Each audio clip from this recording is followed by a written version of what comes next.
আমার মামার ছেলের জন্মদিনে গিয়ে আমরা সবাই মিলে অনেক মজা করেছি। আর যখন সবাই মিলে একসাথে হয়েছিলাম তখন গল্প শুধু ঝড় বয়ে গেছে। আর তার ফাঁকে আমি একটু ভিডিও করে নিয়েছি। এখানে আমার মেসো কাউকে কিছু বলছে না, কিন্তু কন্টিনিউ হাসছে। আর আমার এখানে বড়দা কেক খেতে ব্যস্ত, দেখে আমার ভাইফোঁটাও কেক খাচ্ছে। আর আমার মামা বারে বারে আসছে দু বোনকে ডাকতে।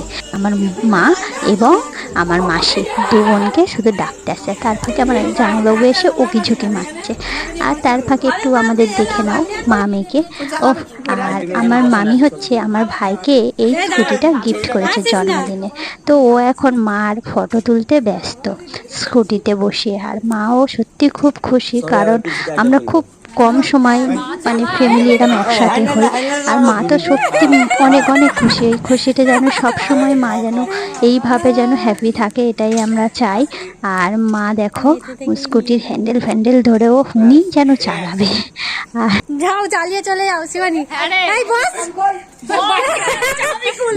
গাড়িটা স্টার্ট দিতে মা একটু ভয় পেয়ে গেছিল আর খুব হাসছে।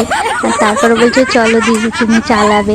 এরকম করে ওরা অনেক গল্প সল্প করছিল আর খুব ভালো লাগছিল, তাই না?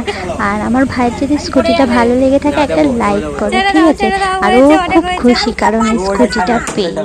আর না খুশিও আর কি আছে, তাই না? মা বাবা কিছু গিফট করলে ছেলে মেয়ে অবশ্যই খুশি হবে।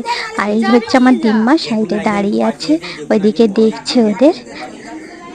আমার মিনি ব্লগটা যদি ভালো লেগে থাকে একটা লাইক কমেন্ট শেয়ার করে দিও।